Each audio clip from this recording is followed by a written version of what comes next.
Hello friends, today I am going to talk about a very common condition which we see, that is brachial plexus injury.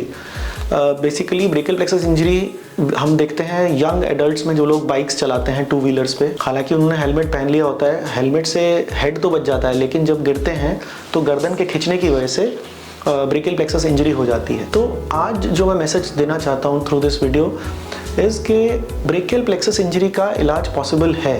There is a lot of misconception, बहुत सारी चीज़ें बोली जाती हैं कि brachial plexus का इलाज नहीं होगा, सिर्फ फिजियोथेरेपी कराते रहिए। But over the past 10 years, maybe 15 years, treatments have improved, methods और technologies have improved, our experience has improved. We feel that brachial plexus का इलाज हो सकता है। और एक बार मैं चाहूँगा कि बेसिकली एक आइडिया देना कि what exactly is brachial plexus। तो अगर हम देखें हमारी नेक से ये रूट्स होती हैं, ये आपस में जुड़कर ऐसे ब्रेकियल प्लेक्सस बनाती हैं।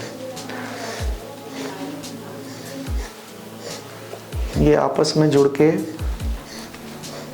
इस तरह करके कुछ मोटा मोटा ब्रेकियल प्लेक्सस बनाती हैं। हमारी जो मेन नर्व होती हैं जिससे ब्रेकियल प्लेक्सस बनता है वो एक होती है मस्कुलोक्यूटेनियस नर्व जो लेटरल कॉर्ड से बनती है, जो हमारे एल्बो को फ्लेक्स करती है। एक होती है मीडियन नर्व जो हमारे हाथ के इस हिस्से के लिए बड़ी इंपॉर्टेंट है। एक होती है अल्नर नर्व जो हमारे हाथ के इस हिस्से के लिए इंपॉर्टेंट है। एक होती है रेडियल नर्व। रेडियल नर्व हमारे हथेली को उठाने और इन सब के काम में करती है। और एक होती है एक्सिलरी नर्व जो हमारा कंधा उठाती है। तो बहुत सारी और नर्व्स होती हैं इसमें। ये हमारा जो ब्रेकियल प्लेक्सस होता है हमारी नेक से यहाँ से स्टार्ट होकर हमारे हाथ की तरफ जाता है। तो बेसिकली कॉमनली जो चोट लगती है वो इस लेवल पर, एक तो ये रूट लेवल पर इंजरी होती है और ये प्री गैंग्लियोनिक बोलते हैं। कई बार इससे नीचे, इसके नीचे के होते हैं पोस्ट गैंग्लियोनिक कहते हैं। तो ये दो तरह की मेजर इंजरीज होती हैं जो ब्रेकियल प्लेक्सस में होती हैं।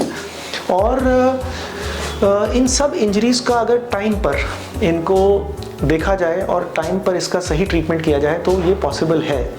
अब एक और टेक्निक जो हम लोग करने लगे हैं वो ये है कि हम दूसरे नॉर्मल हैंड से भी एक ट्रंक C7 का लेकर जो इंजर्ड साइड है उसमें लाकर उससे जोड़ सकते हैं और उससे इवन इन ग्लोबल पैल्सी जिसमें पूरा हाथ पैरालिसिस होता है उसमें भी होप रहती है कि हैंड के वापस आने की। सबसे बड़ा चैलेंज आज तक हमारे साथ था कि ब्रेकियल प्लेक्सस इंजरी में हाथ का फंक्शन नहीं आ पाता था, लेकिन now there is good hope for people who are treated at the right time to have return of function. ये एक चीज़ थी जो मैं इस वीडियो के साथ द्वारा कहना चाहता था।